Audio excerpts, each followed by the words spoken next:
Amigos de su canal, pongan mucha atención a lo que les vamos a contar el día de hoy, porque la situación en Michoacán, esa tierra tan bella y a la vez tan azotada, se puso, como decimos aquí, de a de veras. Esto que sucedió en días recientes no es cualquier cosa, es un golpe contundente que nos hace pensar que está pasando en nuestro México, y como la guerra contra el crimen organizado, esa que muchos creen que solo se da en las películas, se vive día a día en lugares como Uruapan, como Los Reyes, como Apatzingán. Aquí, en su canal de confianza, no le andamos con cuentos. Le vamos a presentar la neta del planeta, los detalles de un operativo que, presuntamente, desmanteló 8 blindadas del cártel Jalisco Nueva Generación y aseguró un centro de operaciones clave. Esto es para que usted, mi estimado, se dé una idea de la magnitud del problema y de lo que enfrentan nuestras Fuerzas Armadas en el día a día, lejos de los reflectores. Imagínese la escena, la madrugada del viernes 15 de noviembre de 2025. Uruapan, Michoacán. 4 de la mañana. Una hora en la que la mayoría de los mexicanos estamos en nuestro quinto sueño, o a lo mejor apenas despertando para la chamba. Los elementos de la Secretaría de la Defensa Nacional, junto con otros cuerpos federales, se encontraban patrullando esas brechas de terracería, esos caminos de rancho que conectan la zona rural con la ciudad. Son caminos olvidados por muchos, pero que para el crimen organizado son sus carreteras privadas, sus autopistas para moverse sin ser vistos. En medio de esa oscuridad, tan densa que no se ve ni la mano delante de la cara, y bajo un manto de un silencio solo interrumpido por el viento y el crujido de las llantas sobre la grava, algo llama la atención de las tropas. Un movimiento sospechoso. Vehículos que transitan sin luces, como fantasmas en la noche michoacana. Y ahí es donde la cosa se pone color de hormiga, porque un vehículo civil sin luces, a esas horas y por esos caminos, no anda buscando precisamente un atajo para llegar más rápido a misa. Está, sin duda, intentando pasar desapercibido, esconderse de los ojos de la ley. Los elementos de Sedena, entrenados para esto y para más, intentan establecer contacto. Su protocolo es claro: parar, revisar, preguntar. Pero la respuesta que reciben no es una pregunta o una explicación. Es una ráfaga. Una lluvia de plomo. Fusiles de alto calibre vomitando fuego en la oscuridad. En cuestión de segundos, lo que era un patrullaje de rutina, se convierte en un infierno. Una balacera que, según los testimonios de la gente de la zona, hizo temblar la tierra y retumbar las montañas durante casi 2 horas consecutivas. 2 horas de infarto, donde el miedo se apodera de todo. Los sicarios, sin pensarlo 2 veces, abrieron fuego. ¿Su intención? Clarísima: abrirse paso a la brava, escapar de ese cerco que los militares les estaban tendiendo. Pero se encontraron con pared. Los elementos de las fuerzas federales, bien plantados, respondieron al ataque con una contundencia que no esperaban. Establecieron un cerco táctico que les impidió huir. Y es que, mi gente, la superioridad en el entrenamiento, en el equipo y en la moral de nuestros soldados, se notó desde el primer minuto. Los malandros, viéndose superados en número y en potencia de fuego, intentaron la táctica de siempre: abandonar los vehículos y correr a pie hacia las zonas boscosas, buscando amparo en la espesura de la sierra. Es una jugada desesperada, un manotazo de ahogado cuando la situación se les va de las manos. Dejan todo: armas, equipo, las propias blindadas que tanto les costaron, con tal de salvar el pellejo. Pero esta vez, el despliegue militar era de otro nivel. Los helicópteros artillados, esos que vigilan desde el cielo, equipados con tecnología de visión nocturna, rastreaban cada movimiento. No había donde esconderse. Imagínese el terror de las familias en las comunidades cercanas, como San Miguel Charahuen. 2 horas de balazos. 2 horas donde el sonido de los fusiles rebotaba entre los cerros, metiéndose hasta los huesos de la gente. Apagando luces, alejándose de las ventanas, protegiendo a los niños, rezando para que la cosa no llegara hasta sus casas. Es el miedo que se apodera de los poblados que ya han visto demasiadas noches así, demasiados amaneceres teñidos de violencia. Ese sentimiento de impotencia, de no poder hacer nada más que esperar a que pase la tormenta. Eso, mis estimados, es un punto de dolor que cala hondo en nuestra gente. Cuando el sol empezó a asomarse, pintando de colores el cielo michoacano, y los militares aseguraron por completo el perímetro, lo que encontraron superó las expectativas. Allí, a lo largo de varios kilómetros de terracería, abandonadas y baleadas, estaban nada menos que 8 vehículos blindados. 8 camionetas, de esas tipo Suburban, Ram y Silverado, que habían sido transformadas en verdaderos monstruos. Placas de acero soldadas, burdamente, a las carrocerías, diseñadas para aguantar impactos de bala de calibre medio. Un sello distintivo del cártel Jalisco Nueva Generación, que las usa como si fueran tanques en sus pleitos por el control del territorio. Pero la cosa no paró ahí. El arsenal asegurado, la neta, Era impresionante. Según el informe preliminar de la Secretaría de la Defensa Nacional, se decomisaron más de 30 armas de alto poder. 30, que se dice fácil, pero que en las manos equivocadas pueden hacer un desmadre. Hablamos de fusiles de asalto tipo AK-47, esos que popularmente conocemos como cuernos de chivo, y AR-15. Pero lo que más llamó la atención fueron los al menos 3 fusiles Barrett calibre .50. Estos fusiles, mis amigos, no son para ir de cacería. Son armas diseñadas para la guerra, para perforar blindajes, para destruir vehículos ligeros y equipamiento militar. Su alcance efectivo es de más de 1800 metros, lo que los convierte en herramientas increíblemente peligrosas. El hecho de que este convoy llevara 3 de estas bestias sugiere que se estaban preparando para un enfrentamiento de proporciones épicas, ya fuera contra grupos rivales, o como se vio, contra las propias fuerzas federales. Además de esto, se encontraron lanzagranadas y miles de cartuchos de diferentes calibres. Y para rematar, varias de las camionetas tenían ametralladoras montadas en sus cajas, listas para escupir balas sin piedad. Una configuración de combate que ya conocemos bien en estos territorios. La presencia de estas armas y vehículos blindados nos hace reflexionar sobre la capacidad de fuego que manejan estos grupos criminales. No estamos hablando de cualquier pandilla, estamos hablando de verdaderos ejércitos privados, con recursos y logística para equiparse de esta manera. Y esto, mi gente, es lo que le roba la tranquilidad a las familias mexicanas. La preocupación de que tus hijos salgan a la calle y se topen con una balacera de este tipo. Ese es el verdadero punto de dolor que nos une a todos en esta lucha. Después del enfrentamiento, la zona se llenó de militares. Retenes en los principales accesos a Uruapan, carreteras cerradas por horas, filas interminables de vehículos. Los conductores, esos que se ganan la vida en la carretera, tuvieron que esperar hasta 3 horas para poder seguir su camino. Se afectó la economía local, el transporte de mercancías, el día a día. Las escuelas, por supuesto, anunciaron que suspendían clases. Ningún padre, créanme, iba a cuestionar esa decisión después de la noche de terror que habían vivido. Porque la seguridad de los hijos, de la familia, siempre será lo primero.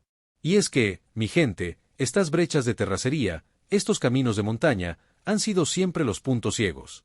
Los santuarios donde el crimen organizado se mueve a sus anchas, donde entrena a su gente, donde planea sus fechorías sin mayor interferencia. Pero el operativo Paricutín, bajo la batuta del Plan Michoacán por la Paz y la Justicia, está cambiando las reglas del juego. Ya no basta con controlar las ciudades, si las zonas rurales siguen siendo cuevas de lobos, la paz nunca llegará. Es un esfuerzo titánico, con miles de elementos de las Fuerzas Armadas desplegados en todo el estado, presionando en todos los frentes. La pérdida de estas 8 blindadas representa un golpe económico y logístico considerable para el cártel Jalisco Nueva Generación. Cada una de estas camionetas, adaptada artesanalmente, tiene un costo que va desde los $50,000 hasta los $100,000, dependiendo del nivel de blindaje y las modificaciones. Súmele el arsenal decomisado, y estamos hablando de varios cientos de miles de dólares. Una verdadera fortuna. Pero más allá del dinero, la pérdida afecta directamente la capacidad operativa de estos grupos. Un monstruo no se fabrica de la noche a la mañana.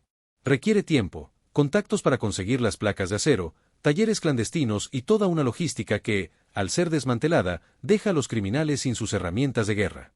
Cada blindada que se pierde es una pieza de ajedrez que no podrán usar en los enfrentamientos que, presuntamente, se avecinan.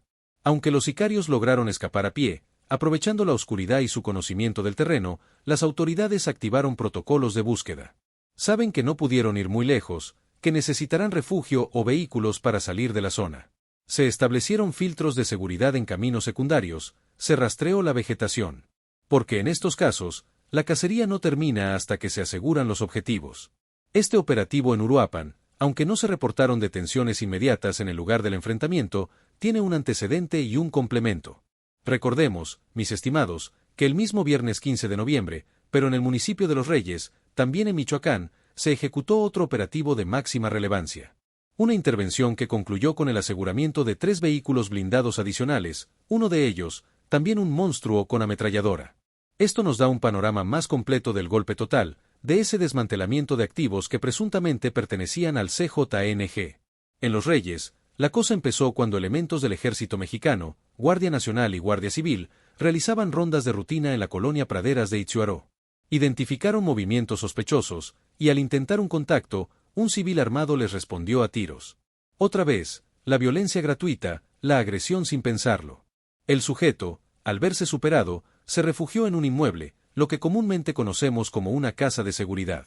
Las fuerzas federales establecieron un cerco, y aunque el agresor logró escapar por la parte trasera, lo que encontraron dentro fue una mina de oro para la inteligencia. Dentro de ese inmueble, se aseguraron esos 3 vehículos blindados. Uno de ellos, el monstruo con su ametralladora rotatoria, una camioneta de gran tamaño con placas de acero soldadas. Otro, una pick-up con blindaje artesanal. Y el tercero, para sorpresa de muchos, un Dodge Challenger deportivo de alto rendimiento, sin blindaje. Esto nos enseña que no todo es la guerra a tiros, también hay logística, traslados rápidos, vigilancia. Para eso usaban este tipo de vehículos. Además de los vehículos y las armas, en esa casa de seguridad se encontraron dosis de metanfetamina.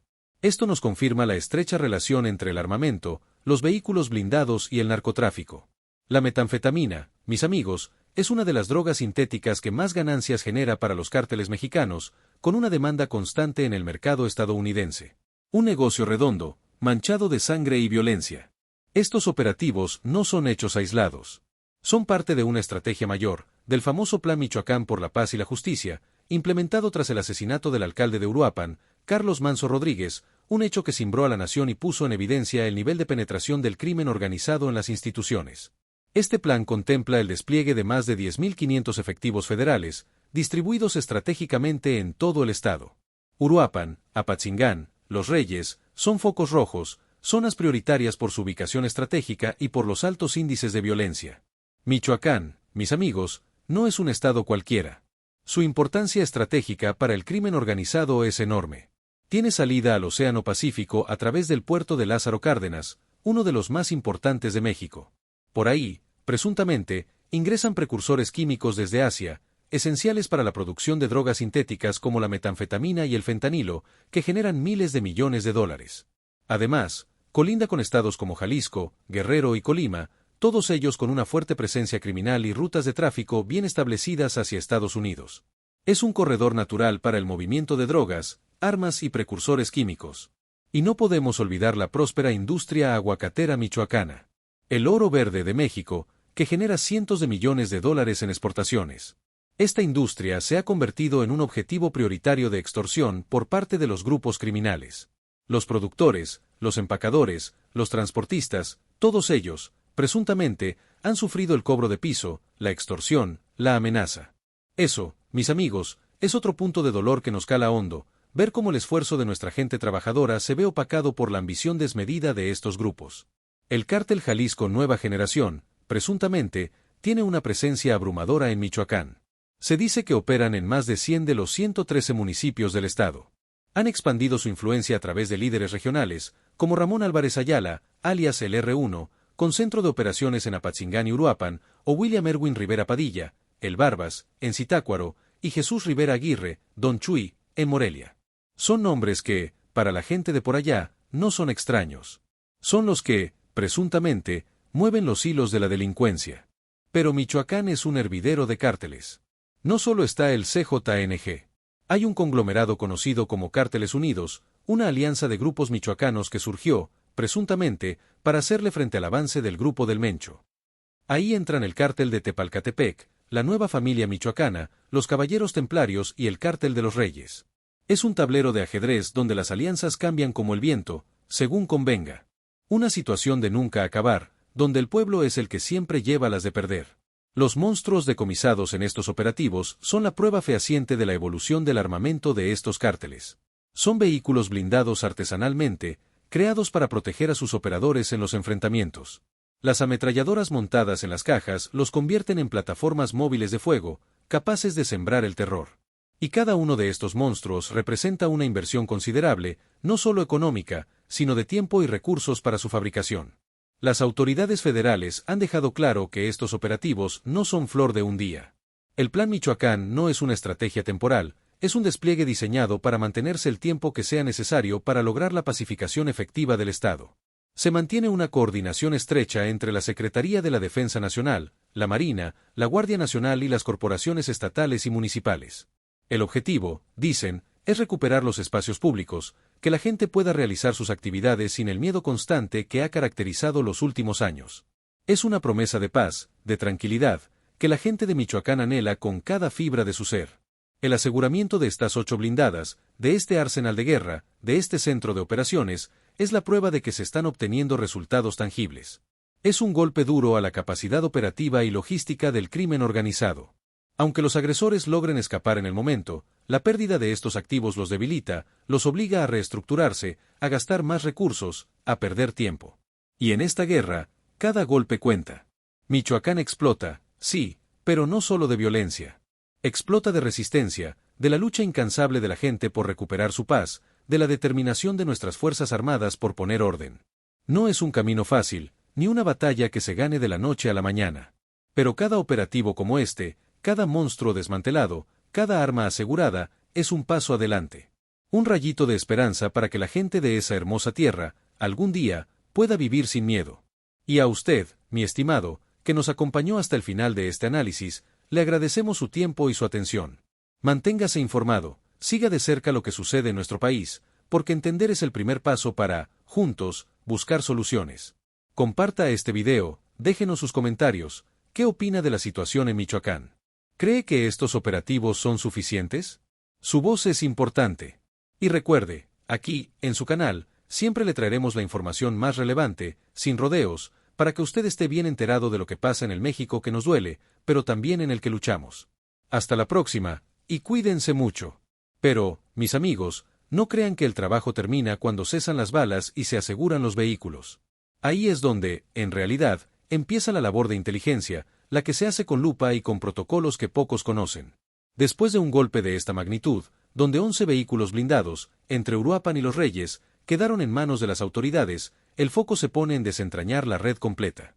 El aseguramiento de esos monstruos no es solo un despojo material, es una mina de oro de información. Piensen en esto, esos vehículos, esas camionetas que terminaron agujereadas y abandonadas en la sierra, son como oficinas móviles del crimen organizado. Por eso, tras asegurar la zona, los peritos especializados, esos que saben dónde buscar, llegaron para hacer su chamba. Se revisó cada rincón de esas blindadas, y créanme, ahí no hay nada al azar. Se buscan rastros de huellas dactilares, que puedan llevar a la identificación de los operadores que lograron huir. Se recolectaron muestras de ADN. Se revisaron los equipos de radiocomunicación que quedaron en las unidades. Estos radios, que usan frecuencias encriptadas, a veces contienen valiosa información sobre la estructura de mando, los próximos movimientos o las rutas de escape habituales. Y luego está la balística. Cada uno de los fusiles Barrett calibre 50, cada AK-47, cada lanzagranadas asegurado, tiene que pasar por un análisis riguroso.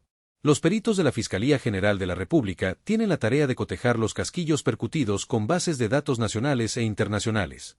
Esto es crucial, porque si un arma decomisada se usó en un asesinato anterior, en una emboscada contra policías, o en algún otro acto de violencia, ese dato se enlaza y ayuda a armar el rompecabezas. Se puede determinar si los sicarios que operaban en Uruapan eran los mismos que, presuntamente, aterrorizaban otras zonas. Es un trabajo de paciencia, de detectives de a de veras. Se tiene que entender, mi gente, que el decomiso de estas 11 unidades blindadas, sumando las de Uruapan y Los Reyes, revela algo más profundo sobre la capacidad logística del cártel, su ingeniería clandestina. Un monstruo no se compra en la agencia, se construye en talleres secretos, escondidos en rancherías o bodegas industriales. Y aquí es donde la corrupción, presuntamente, toca a la gente honesta. Para fabricar estas moles de acero, el crimen organizado necesita materias primas, placas de acero grueso, metal que debe ser robado o comprado bajo la mesa a empresas que se hacen de la vista gorda. Necesitan soldadores expertos, mecánicos que sepan de motores y de chasis. Y estas personas, en muchos casos, son obligadas a trabajar para ellos. Se llevan al mejor soldador del pueblo, al que sabe de carrocerías, y lo ponen a trabajar bajo amenaza. O en el mejor de los casos, les pagan fortunas, atrayéndolos a un mundo que tarde o temprano les explotará en la cara. Piensen en el costo ambiental y económico. Estas modificaciones son rudimentarias, sí, comparadas con un blindaje profesional, pero son funcionales. Se cortan, se sueldan y se superponen capas de acero sobre la carrocería original de camionetas que, de por sí, ya son caras. Luego, tienen que modificar la suspensión, porque el peso de ese blindaje artesanal, que puede llegar a ser de varias toneladas, es brutal. Si no refuerzan la suspensión, el vehículo se desbarata en la primera brecha. Es una inversión de tiempo, de esfuerzo y de recursos que, al ser desmantelada, deja al cártel cojeando. El haber encontrado ese centro de operaciones, presuntamente, en Los Reyes, con los vehículos listos, con armamento y hasta con metanfetamina, es como si las autoridades hubieran reventado una fábrica en pleno funcionamiento. No solo quitaron los juguetes, sino que interrumpieron la línea de producción. Ahora, hablemos de lo que esto significa para usted, para mí, para el mexicano de a pie.